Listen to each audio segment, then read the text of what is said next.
Buenas tardes, mi nombre es Oslaini Rivero y mi exposición es acerca del derecho laboral colectivo, sus rasgos históricos, luchas obreras y la cronología del desarrollo del derecho laboral colectivo. Para comenzar, el derecho laboral colectivo es el que parte del derecho laboral y esto está formado por sindicatos, pactos, acuerdos colectivos entre trabajadores y empleadores, es decir, que resuelve conflictos entre sí.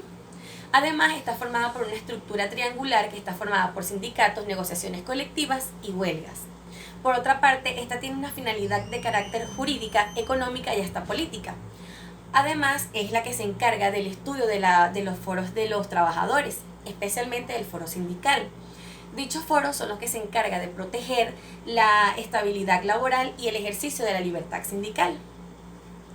En cuanto a la normativa, la constitución, las normas, los reglamentos no pueden ser alterados por una negociación colectiva de trabajos.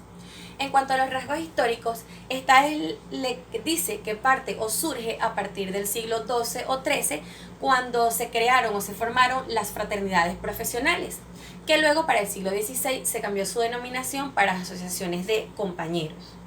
Para 1888 se emplea por primera vez la palabra síndico. Y luego, con la revolución industrial, los trabajadores se dan cuenta que no existía una legislación que regulara dicha actividad, puesto que habían jornadas de 12 horas, niños trabajadores y mujeres que tenían un salario inferior al de un hombre adulto. Es decir, que de allí partieron las primeras manifestaciones organizadas de los trabajadores.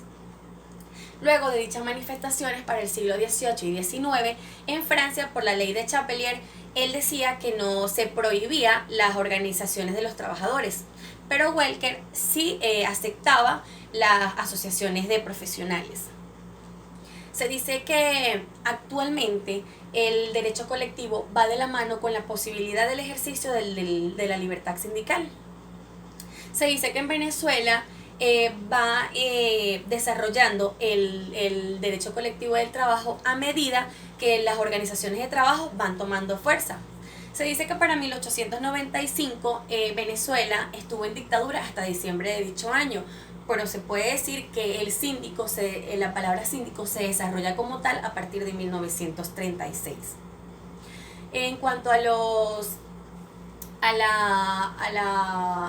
lucha obrera, es la que se basa de la lucha entre el capital y el empleo o los trabajadores.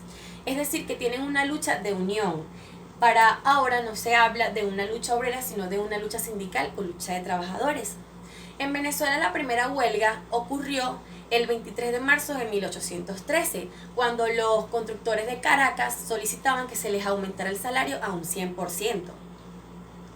Luego se dice que, sin embargo, la primera huelga con ideas actuales o modernas fue en marzo de 1914, cuando los trabajadores de la Estación Central de Telégrafos se dio cuenta que el Estado les había solicitado que se les disminuyera su sueldo o su salario, y ellos hicieron su manifestación.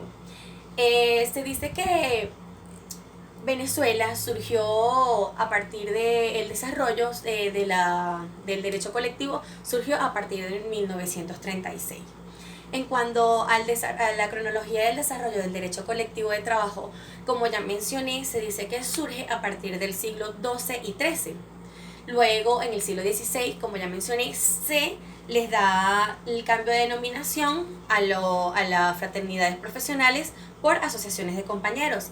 Para 1884 se admite la ley de Rose y se emplea por primera vez la palabra síndico profesional. En 1886 ocurren hechos que dan lugar para decretar el Día del Trabajador. En 1919 se crea la Organización Internacional del Trabajo, la OIT. Para 1948 se aprueba el convenio 87 de la OIT sobre la libertad sindical, y para 1949 se aprueba el convenio 98 sobre las negociaciones colectivas. Y por último, para 1950 y para 1960 ya no se habla de una lucha obrera, sino que se habla de una lucha sindical o lucha de trabajadores. Gracias.